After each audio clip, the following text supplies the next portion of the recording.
ये विधानसभा है उसके सभी माननीय सदस्यगणों के लिए 2 दिवसीय प्रबोधन कार्यक्रम का आयोजन किया गया था और इस सफल कार्यक्रम में के लिए मैं सर्वप्रथम आप सभी का, मीडिया के सभी साथियों का आभार व्यक्त करूंगा कि आपका बहुत सहयोग हमेशा मिलता है और इस बार भी आपका सहयोग पूर्ण रूप से रहा। ये प्रबोधन कार्यक्रम ये हमने अभी 15वीं विधानसभा में ये तीसरा प्रबोधन कार्यक्रम है। सबसे पहले हमने 1 दिवसीय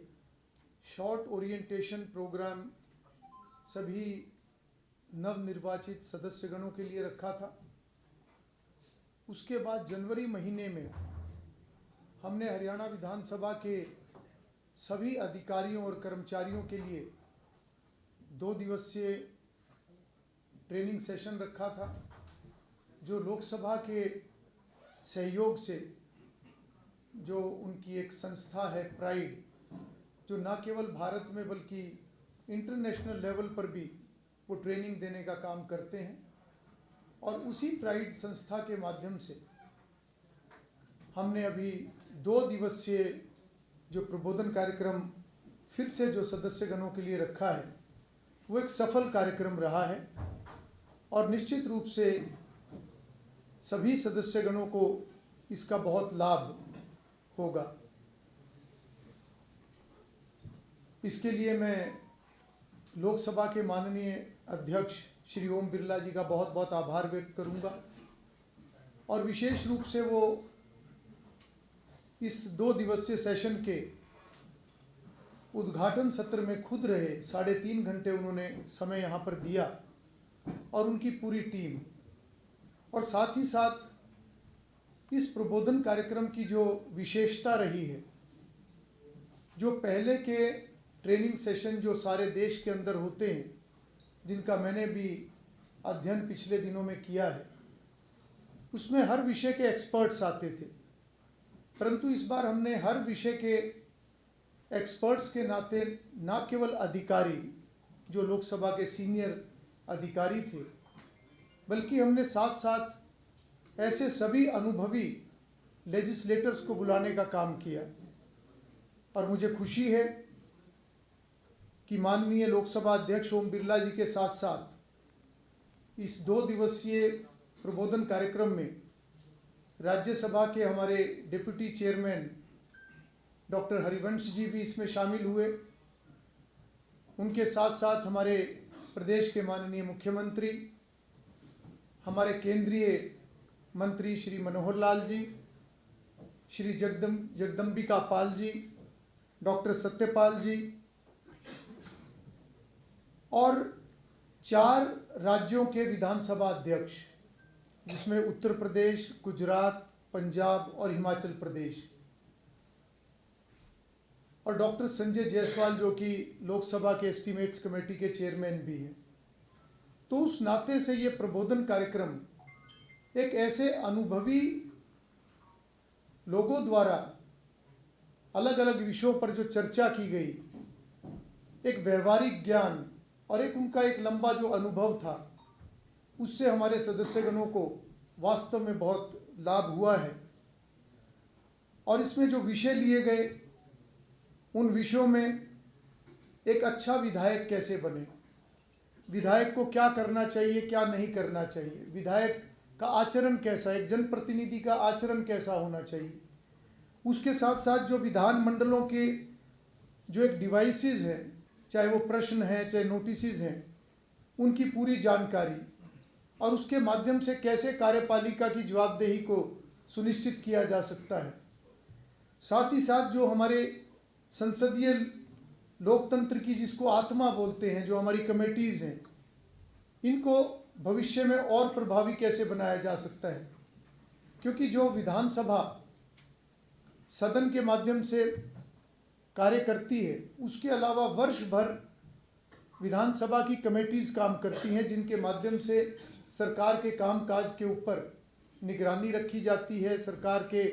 को जो बजट विधानसभा पास करके देती है, वो बजट सही तरीके से खर्च हुआ कि नहीं खर्च हुआ, उसको भी चेक समितियां ही करती हैं। इसके साथ साथ भारतीय संसद और हरियाणा विधानसभा में विधायी और वित्तीय कामकाज, इसकी जानकारी विधायक गणों को दी गई। साथ ही विधायी प्रक्रियाओं में मंत्रियों की क्या भूमिका, जो मनोहर लाल जी ने एक विषय जो रखा है कि एक मंत्री की क्या भूमिका होती है विधायी कार्यों के अंदर, और उसके साथ साथ नीवा के ऊपर एक सत्र रहा और एक संसदीय विशेषाधिकार, क्योंकि उसमें भी एक ऐसा विषय है जो एक बहुत ही बड़ा विषय है, उसके ऊपर एक लंबी चर्चा लोकसभा के अधिकारियों द्वारा और साथ ही साथ जो एक सीनियर उस समय में हमारे विधानसभा के अध्यक्ष थे, एक लंबी चर्चा इसके ऊपर भी हुई है। और साथ ही साथ ऐसे सभी डिग्निटरीज जिन्होंने इस सेशन में आकर अपना संबोधन दिया, उन्होंने अपने एक लंबे अनुभव जो है वो साझा किए हैं सभी सदस्यगणों के साथ। निश्चित रूप से आने वाले समय में इन सभी जो विषयों के ऊपर जो ये चर्चा हुई है, इसका लाभ मिलेगा। और मैं ये जरूर कहना चाहूँगा कि प्रशिक्षण ये एक ऐसा विषय है जो कभी भी औपचारिकता नहीं हो सकता। प्रशिक्षण एक ऐसा विषय है जो हर व्यक्ति, चाहे वो किसी भी क्षेत्र से जुड़ा हुआ है, चाहे वो किसी भी स्तर पर कार्य कर रहा है या वो किसी भी आयु वर्ग का है, ये एक ऐसा विषय है कि जिसको समय समय पर खुद को अपडेट करने के लिए, समय समय पर अपने विषय की पूरी जानकारी लेने के लिए और अपनी स्किल्स को और हम ज़्यादा कैसे बेहतर कर सकते हैं, अपनी कार्यकुशलता को हम और बेहतर कैसे कर सकते हैं, उस नाते से एक सतत प्रक्रिया हम आने वाले समय में इसको बनाएंगे। और लगातार अलग अलग समय पर, चाहे छोटे सेशंस हों या किसी स्पेसिफिक किसी टॉपिक के ऊपर हो, हमारा ये प्रयास रहेगा कि सदस्यगणों को हम अलग अलग टॉपिक्स पर, अलग अलग विषयों पर अपडेट भी करते रहेंगे ताकि उनकी जानकारी भी बढ़े। और साथ ही साथ जो हमारे विधानसभा के कर्मचारी अधिकारी हैं, उनका जो 2 दिवसीय सेशन हमने रखा था, ये भी प्रक्रिया हम लगातार जारी रखेंगे। इसके लिए मैंने माननीय लोकसभा अध्यक्ष जी से भी चर्चा की है और हमारी हरियाणा की जो एक संस्था है हिप्पा, हम दोनों को इन्वॉल्व करके लगातार हम शॉर्ट कोर्सेज उस तरीके से भी हम आने वाले समय के लिए प्लान करेंगे। क्योंकि मेरा ये मानना है कि हमारी जो एक लोकतंत्र के अंदर, जो हमारी शासकीय जो एक ये व्यवस्था है, इसके अंदर विधायिका का एक बहुत महत्वपूर्ण स्थान है। क्योंकि विधायिका के माध्यम से हम पार्लियामेंट के अंदर, हम सभी विधानमंडलों के अंदर न केवल कानून निर्माण करने का काम करते हैं, बल्कि उनका संशोधन और साथ ही साथ ऐसे सभी विषय जो प्रदेश भर के, देश के, वो सभी विषयों की चर्चा यहाँ पर होती है। और हमारा ये प्रयास रहेगा, क्योंकि 40 नए सदस्य 15वीं विधानसभा के अंदर चुनकर आए हैं, और हमारा ये प्रयास रहेगा कि हर सदस्य की रुचि विधायिका की तरफ बढ़े, हर सदस्य गंभीरता से विषयों का अध्ययन करे। और मुझे खुशी है इस बात की कि जितने भी चुनकर आए हुए सदस्य, जो नए सदस्य विशेष रूप से, उन्होंने काफ़ी इंटरेस्ट इस ट्रेनिंग सेशन के अंदर दिखाया है। और बहुत से सदस्य ऐसे हैं जो लगातार 2 दिन इस सेशन के अंदर रहे हैं। हालांकि प्रदेश के अंदर निकाय चुनाव, वो भी प्रक्रिया शुरू हो चुकी है। शादियों का एक बहुत भारी सीज़न 14 और 15 तारीख को था, परंतु उसके बाद भी बड़ी संख्या में सदस्यगणों ने इस ट्रेनिंग सेशन को अटेंड किया है। और मैं समझता हूं कि जितने गंभीरता से सदस्य इस विषय को आगे बढ़ाएंगे, उतना ही न्याय न केवल एक जनप्रतिनिधि के नाते वो अपना कर पाएंगे, बल्कि साथ ही साथ एक जो प्रदेश के विषयों को लेकर, कानून निर्माण को लेकर एक न्याय हम लोगों के साथ कर पाएंगे। क्योंकि विधायिका जितनी प्रभावी होगी, उतना ही एक राष्ट्र निर्माण, प्रदेश की प्रगति, लोगों की भलाई के कार्य,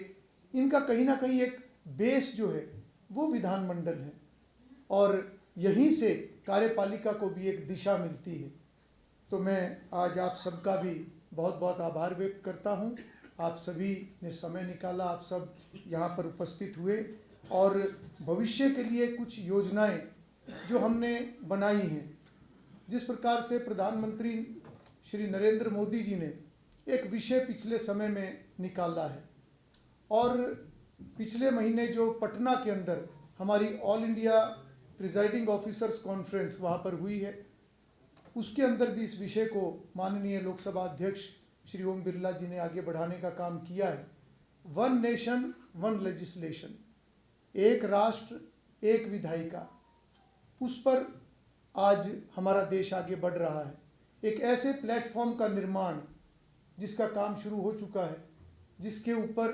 पार्लियामेंट और हमारे देश के सभी विधानमंडल वो एक प्लेटफॉर्म के ऊपर होंगे। हर राज्य को किसी भी राज्य की जानकारी, हरियाणा असम की जानकारी ले सकता है, असम तमिलनाडु की जानकारी ले सकता है और किसी भी विधानमंडल के अंदर कोई भी अच्छी प्रैक्टिस जो देश के किसी भी स्टेट के अंदर जिसको शुरू किया है उसको बाकी स्टेट्स भी फॉलो कर सकें, उस नाते से इस प्रकार की एक जानकारी एक प्लेटफॉर्म के ऊपर होगी। और साथ ही साथ टेक्नोलॉजी को आगे बढ़ाते हुए एआई बेस्ड, जो कि एक आर्टिफिशियल इंटेलिजेंस के माध्यम से कैसे हर टॉपिक को उस प्लेटफॉर्म के ऊपर हम लेके आएँ, हर जानकारी को उस प्लेटफॉर्म के अंदर हम लेकर आएँ, कैसे हमारे जो सीनियर पार्लियामेंटेरियंस हैं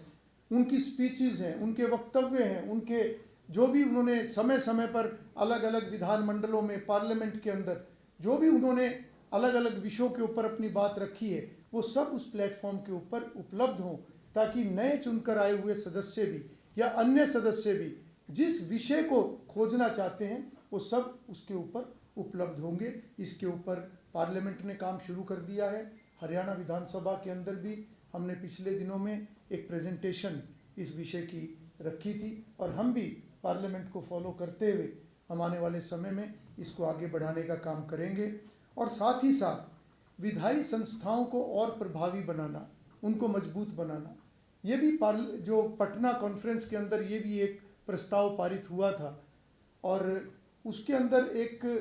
जो योजना बनी है कि हर राज्य के अंदर हम अपनी जितनी भी नीचे की विधायी संस्थाएं हैं, चाहे उसके अंदर हमारी पंचायती राज से जुड़ी हुई संस्थाएं हैं, चाहे उसके अंदर हमारी अर्बन लोकल बॉडी से जुड़ी हुई संस्थाएं हैं, चाहे उसके अंदर हमारे कोऑपरेटिव्स हैं, या ये विधायिका की और ज़्यादा जानकारी आम जन तक पहुँचे, हम स्टूडेंट्स को भी उसके अंदर इन्वॉल्व करेंगे और हम ये योजना बनाएंगे कि आने वाले समय में हम लोकसभा के सहयोग से हरियाणा विधानसभा, हरियाणा प्रदेश के अंदर ऐसे सम्मेलनों का भी आयोजन, इसकी भी शुरुआत हम भविष्य में करेंगे ताकि एक विधायिका की जानकारी आम जन तक ये पहुंच सके। और साथ ही साथ रिसर्च को लेकर भी एक विषय है जो कि एक हमारे उस प्लेटफॉर्म के ऊपर ये भी एक विषय रहेगा। और कुल मिलाकर ये सारे इस एक्सरसाइज का जो मूल में जो है वो है कि सदस्यों की रुचि ज़्यादा से ज़्यादा बढ़े और सदस्य गंभीरता से इस विषय पर आगे बढ़ते हुए एक सार्थक चर्चा सदन के अंदर हो,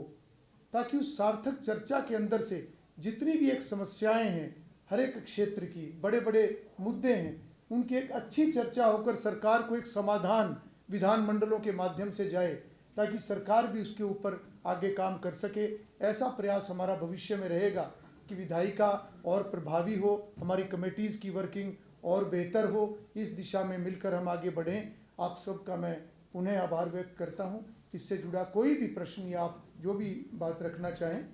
आप रख सकते हैं। ये जो प्रबोधन कार्यक्रम हुआ उसमें जितने नए विचार, नए सुझाव आए,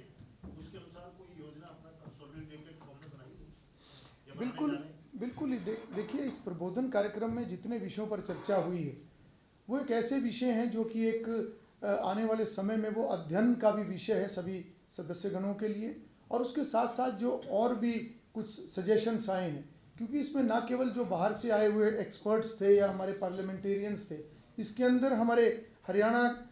के बहुत सारे वरिष्ठ सदस्यों ने भी अपनी बात रखी है, जिसमें विशेष रूप से अगर मैं उल्लेख करूं, भारत भूषण बत्रा जी, अशोक अरोड़ा जी, हमारे उपाध्यक्ष कृष्णलाल मिड्डा जी, हमारे संसदीय कार्य मंत्री महिपाल डांडा जी, श्रीमती गीता बुक्कल जी, और उनके साथ साथ एक ऐसे सुझाव भी जो बीच में आए हैं, उनके भी निश्चित रूप से हम उनको आगे बढ़ाने का काम करेंगे, क्योंकि जो भी ये विषय हैं, कुल मिलाकर उद्देश्य सभी का एक है कि विधायिका और अधिक प्रभावी कैसे हो, और विधान मंडलों के माध्यम से हम विकसित भारत के एक जो संकल्प को लेकर आज सारा देश आगे बढ़ रहा है, उसमें हम अपना एक अच्छा योगदान कैसे सुनिश्चित करें। स्पीकर साहब, इसमें जब आपकी चर्चा चल रही थी अंदर, जब हम मीडिया में नहीं लोग बैठे थे तब भी, और जब सेशन जब चलता है तब भी ये बात, क्योंकि अभी 3 सेशन से आप देखने लगातार 3 विधानसभा से सदस्य जब भी कोई बोलने का टाइम फ्रेम करते हैं, स्पीकर साहब तय करते हैं कितना टाइम फ्रेम होगा, जितना भी सरकार कार्य देती है कि इतना भी हम कार्य करने जाते हैं, तो एक डिमांड सबकी रहती है कि ये समय कम है, समय स्पीकर साहब की तरफ से सिर्फ 2 मिनट, 3 मिनट या 5 मिनट जितना भी तय होता है। तो ये डिमांड इस बार भी आई है, इस कार्यक्रम पर प्रबोधन कार्यक्रम के बीच में भी है, और फिर आपने कहा भी हम इसके ऊपर प्रयास करेंगे कि लंबा हमारी विधानसभा चले, क्योंकि सरकार हमेशा जितने भी स्पीकर रहे हैं वो ये बताते रहे हैं कि सरकार का कार्य ही इतना हमारे पास भेजा है, तो इसको कैसे कोऑपरेट करेंगे, कोरिलेट करेंगे, सरकार के साथ आप बातचीत करेंगे लंबा चले, क्योंकि सरकार कार्य देती है। देखिए, वास्तव में सदन लंबा चलना चाहिए, पर लंबा चलने के साथ साथ सदन में चर्चा सार्थक हो, वो उससे भी ज़्यादा इम्पोर्टेंट है। और मैंने सभी माननीय सदस्यगणों से ये बात कही है कि वो अपने विषय का अध्ययन करके आएँ, और बात रखने के बहुत सारे मौके मिलते हैं, चाहे वो गवर्नर एड्रेस के ऊपर है, चाहे वो बजट पे चर्चा की बात है, चाहे वो मोशंस मूव करके उसके ऊपर अपनी बात रखी जा सकती है, चाहे प्रश्न के माध्यम से सदस्य अपना विषय रख सकते हैं, चाहे 0 आवर के अंदर भी विषय रखने का उनको मौका मिलता है। तो ये बहुत सारे ऐसे एक डिवाइसेस हैं जिसके माध्यम से माननीय सदस्य अपनी बात को आगे रख सकते हैं, परंतु जिस विषय पर चर्चा हो, चर्चा उस विषय तक रहनी चाहिए। क्योंकि जब हम सप्लीमेंट्री के ऊपर चर्चा करते हैं, बजट के ऊपर चर्चा करते हैं, तो सप्लीमेंट्री में किस डिमांड के ऊपर सदस्य बोलना चाहे, अगर वो उस विषय के ऊपर अपनी बात रखेगा तो कम समय में वो एक अच्छा सुझाव दे सकते हैं। तो ये बात मैंने सभी सदस्यगणों को भी कही है कि समय की बिल्कुल कमी नहीं होगी, परंतु सार्थक चर्चा हो, विषय पर चर्चा हो। चर्चा लंबी होने से भी ज़्यादा महत्वपूर्ण है कि चर्चा सार्थक हो। एक और ये जब कार्यक्रम में ये बात बड़ी आई कि विधायिका मजबूत होगी तो कार्यपालिका पर नियंत्रण रहेगा, ये समय समय पर देखने में आया कि टकराव जैसा रहता है। मेरा सीधा सवाल ये है कि क्या विधायिका को न्यायपालिका या कार्यपालिका से किसी तरह की चुनौती है? देखिए, एक संविधान ने जो एक व्यवस्था बनाई है, हमारी शासन तंत्र की जो 3 शाखाएं हैं, कोई टकराव का विषय नहीं है। संविधान ने सबको उनका रोल, उनकी सीमाएं, वो सारी तय हैं। चाहे वो विधायिका है, विधायिका का अपना रोल है, कार्यपालिका का अपना रोल है, न्यायपालिका का अपना रोल है। मैं समझता हूँ कि एक ऐसी व्यवस्था हमारे संविधान ने हमारे देश में जो दी हुई है, इसमें कहीं टकराव का कोई विषय नहीं है, बल्कि एक अच्छे तालमेल का विषय है। क्योंकि विधायिका कानून बनाती है, नीति निर्धारण होते हैं, और विधानमंडलों के अंदर पूरे प्रदेश की प्रगति को लेकर चर्चा होती है, लोगों की समस्याओं को लेकर चर्चा होती है। उस चर्चा में से समाधान निकलता है। इसलिए बात वहीं आएगी कि जितनी सार्थक चर्चा होगी, जितनी विषय पर चर्चा होगी, तो उसका समाधान भी निकलेगा। और जब समाधान निकलेगा, वो एक काम मिलेगा सरकार को, कार्यपालिका को, चाहे उसके अंदर हमारी सरकार है, चाहे प्रशासन है, चाहे हमारे अधिकारी हैं, और उसके ऊपर जब वो आगे बढ़ेंगे तो निश्चित रूप से लोगों का भला भी होगा, लोगों को न्याय भी मिलेगा। हम विधायिका के नाते ये प्रयास करेंगे कि हमारे माननीय सभी सदस्यगण एक स्तर से ऊपर उठकर चर्चा में भाग लें, और आने वाले समय में मेरी कोशिश रहेगी कि हम समूहों के अंदर भी बैठ के करें। क्योंकि आज किसी भी विधायक के लिए विषय केवल उनकी विधानसभा नहीं है। ये सही है कि विधानसभा एक इकाई है जहाँ से वोट के माध्यम से उनको चुनकर एक प्रतिनिधि के रूप में भेजा जाता है, परंतु जब भी एक सदस्य विधानमंडल के अंदर जब वो आते हैं, तो उसके बाद पूरा प्रदेश देखना होता है, उसके बाद प्रदेश की प्रगति की तरफ ध्यान होना चाहिए। उसके बाद हमें जो हमारी भविष्य की चुनौतियां हैं, चाहे वो नशे के खिलाफ लड़ने की बात है जिसके अंदर पूरे समाज को आज मिलकर इस विषय पर आगे बढ़ने की ज़रूरत है, चाहे आज पर्यावरण की बात है, आज ग्लोबल वार्मिंग ये एक ऐसा विषय है कि जिसको आज हम पूरी दुनिया आज इसके एक प्रभाव के अंदर आज आ रही है और एक बड़ी दिक्कत हमें आने वाले भविष्य के अंदर। तो ये सारे चर्चा के विषय हैं और ये सब बातें तभी संभव हैं जब हर जनप्रतिनिधि हर विषय के ऊपर गंभीरता से एक प्लेटफॉर्म के ऊपर, चाहे वो किसी भी पार्टी का है, सदन के अंदर हमें एक जमात के नाते आगे काम करना चाहिए, प्रदेश के भविष्य के लिए हमें काम करना चाहिए। तो मुझे लगता है कि इस दिशा में हम आने वाले समय में प्रदेश को और आगे बढ़ाने में सभी सदस्य मिलकर काम करेंगे। विधायकों की ओर से सजेशन रखे गए, कौन से किस तरीके की बातें जो है उनकी ओर से इस प्रबोधन कार्यक्रम में रखी गई? देखिए, सुझाव हर टॉपिक से संबंधित आए हैं और उसका वहीं पर चर्चा भी हुई है। 8 टॉपिक्स के ऊपर चर्चा हुई है और हर टॉपिक पे कुछ सदस्यों ने अपनी बात रखी है, जो वहीं पर उनका जवाब भी एक्सपर्ट्स द्वारा दिया गया है। स्पीकर साहब, एक जैसे प्रोग्रेस कर रहे हैं आप, लगातार ये प्रबोधन कार्यक्रम भी कर रहे हैं, नए विधानसभा भवन को लेकर के क्या प्रोग्रेस है? देखिए, ये विषय पहले भी आया था। सर एक इससे जुड़ा हुआ एक सवाल जी था जी आपसे। जी चंडीगढ़ एडमिनिस्ट्रेशन ने कहा है कि we will not accept plot in lieu of plot, we want to take money, तो उससे अब आप लोग कैसे प्रस्तुत करें? देखिए, ये सब एडमिनिस्ट्रेटिव फैसले ये होते हैं, नियम कानून के तहत जो है ये प्रक्रिया आगे बढ़ेगी। आज विषय है कि हरियाणा को अपना एक नया विधानसभा बनाना है, ये विषय है। उसके लिए हरियाणा सरकार ने चंडीगढ़ एडमिनिस्ट्रेशन से ज़मीन की डिमांड की है और वो ज़मीन की उपलब्धता की बेसिस पर होगी। वो एडमिनिस्ट्रेटिव विषय है, सरकार को, केंद्र सरकार को और यूटी को उसके ऊपर फैसला लेना है। पर निश्चित रूप से आने वाले समय में जब डिलिमिटेशन होगी उसमें सदस्यों की संख्या बढ़ने वाली है और एक नई विधानसभा बनाने का हमारा प्रस्ताव भी है और निश्चित रूप से एक अच्छा विधान भवन हम बनाने का काम करेंगे, जो कि एक लेटेस्ट टेक्नोलॉजी उसके अंदर होगी, लेटेस्ट उसके अंदर सभी सुविधाएं होंगी, सभी कमेटीज़ के लिए उसके अंदर ऑफिसेज होंगे, मिनिस्टर्स के ऑफिसेज होंगे, ऐसी सभी सुविधाएं उसके अंदर होंगी। उस दिशा में हम आगे बढ़ रहे हैं। सर, एक इससे हटके है क्वेश्चन कि ये जो यूएसए से डिपोर्ट आ रहे हैं नोटिस, हरियाणा पे काफ़ी हैं, आज भी आए हैं, तो अपोजिशन ये आपसे उठा रही है उनकी, इनको गाड़ियों, पुलिस की गाड़ियों में लेके आ रहे हैं वहाँ से, एयरपोर्ट से, तो ये बड़ा उनको रिएक्शन है, इस पर क्या कहेंगे? और उनको हथकड़ियों में ला रहे हैं। देखिए, ये विषय जो है वो सरकार अपने लेवल पे वो टेकअप करती है और मुझे लगता है कि माननीय प्रधानमंत्री जी ने भी इस विषय पर पिछले दिनों में बात की है। सर एक सवाल आपसे सर, अमूमन जो विधायक उनके अधिकारियों को लेकर कुछ ग्रीवेंस रहती है कि अधिकारी सुनवाई नहीं करते, अभी तक कितने के विधायकों ने कोई आपको शिकायत भेजी है, कमेटी के पास भेजे कि अधिकारी सुनवाई नहीं करते, कितने विधायक? और इसी में सवाल है सर, खासतौर से विपक्ष के विधायकों की काफ़ी वीडियो वायरल होती है जिसमें वो अधिकारियों को भड़काते नजर आते हैं, इस कल्चर को आप कैसे देखते हैं? देखिए, चाहे जनप्रतिनिधि है या सरकार या अधिकारी है, हम सबको एज अ टीम काम करना है और मुझे लगता है कि इसमें कहीं टकराव की कोई बात नहीं होती। इक्का दुक्का इस तरह की कभी कोई बात आती है तो विधानसभा में उसका प्रावधान है। अगर कोई सीरियस कोई इस प्रकार का इशू आता है तो उसको प्रिविलेज कमेटी या प्रोटोकॉल कमेटी को उसको रेफ़र किया जाता है और उसके बाद उसका संज्ञान भी लिया जाता है। पर मुझे लगता है कि कुछ घटनाओं को जनरलाइज हम नहीं कर सकते। कुल मिलाकर हमें एक टीम की तरह काम करना है और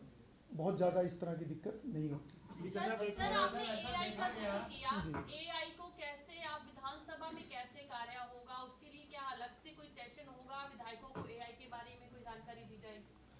देखिए, आर्टिफिशियल इंटेलिजेंस एक ऐसा विषय है जो हम अपना स्मार्टफोन यूज़ करते हुए भी या काम करते हुए हमें आभास होता है कि आज एआई का महत्व कितना बड़ा है। आज हम टाइप करते हैं तो अगला शब्द पहले ही आ जाता है कि क्या क्या संभावित शब्द हैं। तो एआई बेस्ड टेक्नोलॉजी को बढ़ावा देने का जो एक उद्देश्य है वो ये है कि जितनी भी हम इसके अंदर जानकारियाँ जो लेकर आएंगे एआई के माध्यम से, अगर कोई शब्द टाइप किया, कोई विषय टाइप किया, तो अगर वो शब्द एग्जैक्टली नहीं है तो उससे संबंधित वो विषय जो है उसके अंदर आ जाएगा, उससे संबंधित वीडियो है, उससे संबंधित बाकी मटेरियल है, वो उस पर उपलब्ध हो जाएगा। तो ये एक ऐसी टेक्नोलॉजी है कि उसका अगर सही इस्तेमाल हो तो वास्तव में ये बहुत फ्रूटफुल है। स्पीकर साहब पिछले सत्रों में सर देखा गया कि ऑफिशियल्स द्वारा जो है गलत आंसर दिया जाता था, हालांकि एक्शन की बात कही गई। रिपीट करें। पिछले सत्रों में देखा गया था कि डिपार्टमेंट ऑफिशियल्स जो है वो गलत आंसर देते थे, पटल पे रखते थे गलत आंसर। हालांकि बोला भी गया था कि हम जो है इस पे एक्शन लेंगे, हालांकि अभी तक कोई कंक्रीट इसका नहीं हुआ। आगे चल के ऑफिशियल्स आंसर गलत ना दे, इसके लिए सर क्या स्टेप लेंगे, एक्शन लेंगे? देखिए दूसरी बात ये है कि इट्स गुड की जो है ट्रेनिंग सेशन एमएलए के लिए लाया गया था, लेकिन अब कभी कभी ये देखा जाता है कि जीरो सेशन होता ही नहीं है, या होता भी है बहुत कंटेन कर दिया जाता है। यू वांट कि एमएलए टू कम फॉरवर्ड और रेज करे इश्यूज को अपने कॉन्स्टिट्यूएंसीज का, लेकिन अब 0 आवर में आप उनको टाइम ही नहीं दीजिएगा, या क्वेश्चन आवर में आप लॉटरी सिस्टम के थ्रू कीजिएगा। कॉल अटेंशन मोशन में ये देखा गया कि 56 इश्यूज को रेज किया गया, ओनली 1 और 2 इश्यूज वर डिस्कस्ड। इसके बारे में क्या कहेंगे? देखिए 0 आवर केवल एक माध्यम नहीं है। जैसा मैंने अभी बताया, किसी भी माननीय सदस्य को अपनी बात रखने के लिए, अपने विषय को आगे बढ़ाने के लिए बहुत सारे डिवाइसेस, चाहे वो मोशंस की बात है, चाहे क्वेश्चंस की बात है, चाहे वो 0 आवर की बात है, चाहे वो सप्लीमेंट्री के ऊपर अपनी बात रखने की बात है, चाहे बजट पे चर्चा करने की बात है, या माननीय राज्यपाल के अभिभाषण के ऊपर चर्चा करने की बात है। तो बहुत सारे माध्यम हैं सदस्य को अपनी बात रखने का, और हर विषय एक प्रक्रिया के तहत आगे बढ़ता है। और ट्रेनिंग सेशन का ये भी एक हेतु है कि बारीकियों की जानकारी सदस्यों को हो कि हमें क्या विषय रखना है और उसको आगे बढ़ाने का हमारे पास कौन सा डिवाइस, कौन सा मेथड, कौन सा तरीका। तो ये ट्रेनिंग का एक हेतु भी है। और मैं समझता हूँ कि जितना अध्ययन सदस्यगण करेंगे उनको बहुत आसानी होगी, वो आसानी से अपनी बात को रख पाएंगे। और उसके लिए ज़रूरी है कि वो जो रूल्स ऑफ प्रोसीजर, इसकी पूरी जानकारी उनको भी हो। और यही हमारी कोशिश भी है कि हमारी विधानसभा का पूरा स्टाफ और अधिकारी जो कि ट्रेंड हैं और ट्रेंड वो हों और उनको विषय की जानकारी हो, ताकि किसी भी सदस्य को अगर कहीं पर असिस्टेंस की ज़रूरत है तो हमारा स्टाफ, हमारे अधिकारी उनको एक सही राय, सटीक राय दे सके और सही जानकारी दे सके। स्पीकर साहब, ये 2 दिन का प्रशिक्षण था सर, इसमें विधायकों ने कितनी रुचि दिखाई? 40 नए विधायक हैं सर, और सत्ता पक्ष विपक्ष के विधायकों की रुचि कितनी नजर आई? क्योंकि सर हमने आखिरी सत्र देखा, आखिरी सत्र में तो बहुत 30% सदस्य खत्म थे सर। देखिए बहुत अच्छी रुचि सबने दिखाई है, और लगभग सभी सत्रों में जो अटेंडेंस थी वो 50% से लेकर 70-75% तक वो रही है। और मैं समझता हूँ कि एक अच्छा नंबर ये है। लास्ट का एक जो कंक्लूडिंग सेशन होता है उससे पहले लगभग सभी जो टॉपिक्स हैं वो कवर हो चुके थे, और एक अच्छी रुचि सभी सदस्यगणों ने दिखाई है। और कुछ सदस्यों की आने की थोड़ी दिक्कत रही है, उनके परिवार के अंदर कोई कार्यक्रम के कारण से, या कि कोई अन्य राजनीतिक कारणों से कोई, या किसी की कोई स्टेट से बाहर हैं, परंतु एक अच्छी उपस्थिति मैं इसको कहूँगा। और आने वाले समय में ये उपस्थिति और बढ़े, इसको हम इंश्योर करेंगे। स्पीकर साहब, जैसे आप AI 1 नेशन 1 कल पूछ लो, वन लेजिस्लेशन का इशू चल रहा है। एक प्लेटफॉर्म पे हम आ गए, नेवा के माध्यम से हम सभी दूसरे विधानसभाओं का पता चल रहा है। मैंने पहले जब आपसे इंटरेक्शन होती से आपसे रिक्वेस्ट किया कि नेवा पे जो MLAs हैं उनको तो इमीडिएटली वो डॉक्यूमेंट्स मिल जाते हैं, क्योंकि उनका पासवर्ड है, उनको देख है। अब मीडिया भी क्योंकि एक प्रकार से इसका हिस्सा है, हम सुनते हैं, वो बात लिखी होती है। डॉक्यूमेंट्स नीचे आपके नेवा पे तो आ गए हैं, लेकिन हमारे पास कोई इंटरनेट के थ्रू जब आप अपलोड करेंगे तब आएंगे, तो उसमें देरी होती है। तो हमने आपसे रिक्वेस्ट की थी कि उसका कोई हल निकाला जाए। किस तरीके से हल निकालना वो आप बेहतर जानते थे। या तो हमें जैसे हिमाचल विधानसभा में, क्योंकि आप गए भी हैं और विधानसभा स्पीकर साहब भी आए हैं पास, वहाँ पर मीडिया के, जहाँ पर मीडिया बैठा वहाँ पर उनको ये एक्सेस दे रखा है, जैसे वो नीचे एमएलए के पास है। एक तो वो एक्सेस है, दूसरा उनको एक पासवर्ड दिया गया है ताकि वो अपने लैपटॉप पे या अपने डेस्कटॉप पे जाके अपने दफ्तर में जाके हर एक अखबार को, मीडिया के संस्थान मतलब चैनल्स को भी पासवर्ड दिया ताकि वो डॉक्यूमेंट्स वहाँ पर एक्सेस हो सके। इसमें हमारे आप कैसे मदद कर सकें कि नीचे राज्यपाल का अभिभाषण हो गया था, 15 मिनट तक हमारे पास वो अपलोड नहीं हो पाया था, हम उसको पढ़ नहीं पाए थे। ऐसे जैसे नीचे डॉक्यूमेंट हो जो फिजिकली होता था हमारे पास आता था, इसका संबंध हम देखिए, हमारा एक प्रयास चला हुआ है और हम विधायी कार्य को और सुचारू रूप से ये आगे बढ़ें, उस नाते से विधानसभा की व्यवस्थाओं को कहाँ कहाँ और कितना और इसमें सुधार लाया जा सकता है। पिछले वर्षों में बहुत सुधार हमने अपनी विधानसभा के अंदर देखा है, परंतु उन सुधार कार्यों को अभी हमें और आगे बढ़ाना है। और उस नाते से अगर मैं कहूँ कि बहुत सारे विषयों पर हम काम कर रहे हैं, आपका विषय पहले भी आया, हम बहुत सारे राज्यों का कि उनकी प्रैक्टिसेस, उनके काम करने के तरीके, उनके चाहे आपकी टेक्नोलॉजी से जुड़ी हुई बातें हैं, दूसरी प्रैक्टिसेस हैं, उनको हम स्टडी भी कर रहे हैं और उनको एग्जामिन करके जो जो हो सकेगा हम धीरे धीरे सभी विषयों को यहाँ आगे बढ़ाएंगे। मेरा एक सवाल आपसे है, देखो 7 मार्च से विधानसभा का बजट सत्र शुरू हो रहा है, क्या पहले की तरफ की बार भी ब्रेक रहेगा? सेकंड, आपको एक लोकसभा की एक कमेटी का सदस्य बनाया गया है, उसके बारे में बोलिए। देखिए, जो 7 मार्च से बजट सत्र शुरू होगा उसमें निश्चित रूप से हम कमेटीज़ का गठन करेंगे ताकि वो बजट के ऊपर अपना एक अध्ययन कर सकें, बजट की समीक्षा कर सकें डिपार्टमेंट वाइज, और उसमें सरकार को वो सुझाव दे सकें। और जहाँ तक पार्लियामेंट की स्टैंडिंग कमेटी की बात है, मैं आभार व्यक्त करता हूँ माननीय अध्यक्ष लोकसभा श्री ओम बिरला जी का, जिन्होंने हरियाणा को प्रतिनिधित्व दिया है, और जो all India presiding officers conference जो हर वर्ष होती है, जिसके माध्यम से बहुत सारे प्रस्ताव पारित करके एक बड़ी चर्चा करने के बाद जो प्रस्ताव पारित होते हैं, जिनको अलग अलग राज्यों में फिर वो अडॉप्ट भी करते हैं, नए नए विषयों को आगे बढ़ाते भी हैं, उससे संबंधित जो स्टैंडिंग कमेटी है जिसके चेयरमैन खुद माननीय लोकसभा अध्यक्ष हैं, उसके 2 वाइस चेयरमैन हैं, जिसमें डिप्टी चेयरमैन राज्यसभा और डिप्टी स्पीकर लोकसभा, और उसके अंदर 7 राज्यों के स्पीकर उसके अंदर होते हैं, उसमें हरियाणा को भी स्थान मिला है। तो निश्चित रूप से उसमें जो भी जिम्मेवारी इस विषय में रहेगी, हम प्रयास करेंगे कि वो जितने भी प्रस्ताव पारित होते हैं वो अलग अलग राज्यों में प्रभावी तरीके से आगे बढ़ें, तो उस नाते से उस जिम्मेवारी को हम आगे निभाएंगे। सर, ये जो बजट सत्र है सर, इसकी संभावित अवधि कितने दिन की हो सकती है और कब बीएसई की मीटिंग में ये तय कर लिया जाएगा, मीटिंग कब होगी? देखिए, बीएसई की मीटिंग में ये तय होगा और हमारा प्रयास रहेगा कि जितनी सिटिंग्स पहले रहती थी उनसे हम सिटिंग्स कम ना हो, उससे बढ़ के हम सिटिंग्स करेंगे, और वो डिपेंड करेगा गवर्नमेंट का जो बिजनेस आता है वो लगभग जो है वो क्लियर होता है, बाकी बीएसई के अंदर उसको फाइनल हम करेंगे। सर, स्पीकर साहब, एक एक तो मीडिया की तरफ से था कि जो बजट आता है तो आमतौर पे कई बार लेट आता है, तो मीडिया को बहुत ज़्यादा दिक्कत होती है, प्रिंट को खास तौर पे, इलेक्ट्रॉनिक को भी होती है। तो अगर मॉर्निंग में ही शुरू हो जाए और लंच टाइम तक ये हो जाए, इस पर सुझाव है सर। और क्योंकि आप एक टेक्नोक्रेट भी हैं, तो इस बार का जो बजट आना है और पिछले जो बजट आए हैं, उस दृष्टिकोण से आप क्या नए कदम उठाने जा रहे हैं? दूसरा सर, जो 2 दिन का ट्रेनिंग पीरियड हुआ है उसमें ज़्यादातर विधायकों ने, कुछ ब्यूरोक्रेट्स उनकी सुनते ही नहीं है। उन्होंने ये भी कहा कि चीफ सेक्रेटरी से ऊपर प्रोटोकॉल है, लेकिन उन्हें मान सम्मान कम मिलता है। तो इस बारे में इन फ्यूचर आप क्या स्टेप उठाने जा रहे हैं? देखिए, इसका मैं जवाब दे चुका हूँ। एक आध कोई भी इस तरह का कोई विषय आता है, उसका अगर वो वास्तव में गंभीर है, तथ्यों के आधार पर है, उसका कोई प्रूफ है, तो उसके लिए हमारे पास जो हमारी एक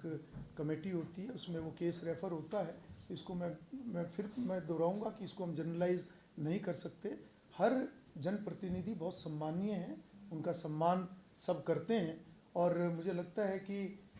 ये एक ऐसा विषय नहीं है जिसको हम एक बहुत बड़ा बना के बार बार इस विषय को आगे लेकर आएँ। और उसके अलावा मुझे लगता है कि और कोई सवाल इससे जुड़ा हुआ? बजट के बारे में पूछ रहा भाई,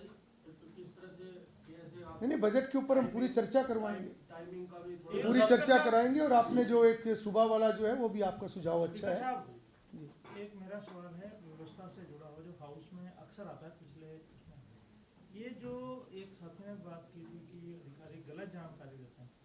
या अधिकारी बार बार आश्वासन दे देते हैं, क्योंकि हाउस में कोई आश्वासन दिया जाता है on the floor of house उसके मायने होते हैं। ये भी बड़े सदस्यों की आई कि ये आश्वासन 1 साल पहले भी दिया था लेकिन काम नहीं हुआ। इस दिशा में क्योंकि अभी ये बजट सत्र आएगा तो आपका कुछ क्या प्रयास रहेंगे कि जो आश्वासन on the floor of house दिए जाएं वो कैसे समयबद्ध तरीके से पूरे हो पाएं? देखिए, अभी विषय आया था कि कमेटीज़ की वर्किंग और प्रभावी होनी चाहिए, तो ये भी उससे जुड़ा हुआ विषय है, क्योंकि एक एश्योरेंस कमेटी एक होती है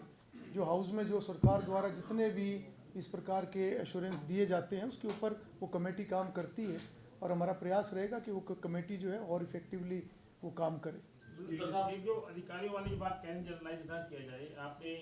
दोनों बात के आंसर में ये कहा, तो इसका मतलब क्या जो आकलन दिखता है आपकी बात से कि कोई एक आध घटना हुई होगी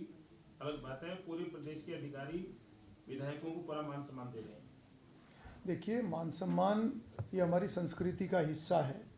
और अगर कोई सदस्य को मान सम्मान ना दे तो ये बिल्कुल एक्सेप्टेबल नहीं है, उसको बिल्कुल गंभीरता से लिया जाता है, लिया जाएगा। और मैं समझता हूं कि एज अ टीम ही हमको काम करना है, और ऐसा नहीं है कि केवल अधिकारियों की बात है, ये आचरण की बात है, ये आचरण की रिफ्लेक्शन और जगहों पे भी आती है, तो इसको हम केवल एक जगह से जोड़ के ना करें। स्पीकर साहब इधर लास्ट हाथ खड़ा करें। सर, जिस तरीके से अभी मौजूदा समय में जो पहले भी सत्र हुए हैं, बिना नेता प्रतिपक्ष के ये कहा जाता है कि मजबूत लोकतंत्र में मजबूत विपक्ष की भी आवश्यकता होती है। कैसा अनुभव हो रहा है आपको? सामने नेता विपक्ष नहीं होते, क्योंकि प्रमुख तौर पर अगर हम देखते हैं विधानसभा के अंदर सदन के नेता विपक्ष ये होते हैं, तो आप कैसा उसको देख रहे हैं, किस नजरिए से देख रहे हैं आप? देखिए, नेता प्रतिपक्ष की नियुक्ति वो संबंधित दल को करनी है, वो उनका कार्य है, परंतु जो पिछला सत्र भी था उसके अंदर हमारे विधानसभा के अंदर विपक्ष के बहुत सीनियर सदस्य हैं और समय समय पर विपक्ष की भूमिका को वो निभाते हैं, पूरी चर्चा के अंदर वो हिस्सा लेते हैं। मुझे लगता है कि विपक्ष अपना काम कर रहा है। छत्रपति शिवाजी महाराज की 19 फरवरी को जयंती है, उस पर आप अपनी तरफ से और अपनी विधानसभा की तरफ से क्या संदेश देना चाहते हैं? देखिए, छत्रपति शिवाजी का आपने जिक्र किया, मैं तो ये बात ज़रूर कहूँगा कि जितने भी महापुरुष हैं जिनके कारण से आज हम यहाँ पर हैं, उन सब के विचारों के ऊपर हम सबको चलना चाहिए। विशेष रूप से हमारी जो युवा पीढ़ी है, उस युवा पीढ़ी के अंदर वो संस्कार हों, युवा पीढ़ी के अंदर हमारे राष्ट्र के प्रति उनके अंदर एक प्रेम की भावना हो, अपने दायित्व के प्रति उनके अंदर गंभीरता हो। तो मैं तो यही कहूँगा कि एक अच्छे नागरिक के नाते सभी अपनी जिम्मेवारी को ईमानदारी से निभाएं। स्पीकर साहब, कॉलिंग अटेंशन मोशन को लेकर विपक्ष के विधायक जो है वो अक्सर सवाल उठाते हैं कि प्रदेश के अंदर जो एक्टिव मुद्दे हैं उनको जो है वो मंजूर नहीं किया गया, और साथ ही साथ सप्लीमेंट्री का आपने जिक्र किया कि सप्लीमेंट्री में उनको एड ऑन कर दिया जाता है, तो आप खुद ही कहते हैं कि जब सप्लीमेंट्री में एड ऑन कर दिया जाता है तो मुद्दे से भटक जाते हैं। तो इस तरीके से उनके जो आलोचना करते हैं कि हमें सप्लीमेंट्री क्वेश्चन जो है वो भी नहीं पूछने दिए जा रहे, साथ ही साथ कॉलिंग अटेंशन मोशन को भी मंजूर जो है वो नहीं किया जा रहा, उन्हें इवन सप्लीमेंट्री में ऐड कर दिया जाता है, लेकिन जब सप्लीमेंट्री का सवाल पूछने जाते हैं तो उनको समय ना होने की वजह से बैठा दिया जाता है। देखिए, ये सभी चीज़ें नियमों के तहत चलती हैं, और नियमों के अंदर कहाँ पर नोटिस पढ़ा जाएगा, कहाँ नोटिस के कितने सप्लीमेंट्री होंगे, कहाँ नोटिस का जवाब दिया जाएगा। बहुत प्रस्ताव ऐसे हैं जिसके अंदर केवल बात रखनी होती है, उसके अंदर जवाब भी नहीं होता। तो ये अलग अलग नोटिस की अलग अलग प्रक्रियाएं हैं, परंतु मैं इतना ज़रूर कहूँगा कि पहला सत्र जो हमारा 5 दिन का था उसके अंदर भी हमने सभी को मौका दिया, और जितने ये प्रस्ताव हम एडमिट कर सके हमने वो भी किए। और भविष्य में भी मैं विपक्ष के सभी साथियों को भी ये आश्वासन देता हूँ कि किसी को भी अपनी बात रखने में किसी प्रकार की कोई कठिनाई नहीं होगी।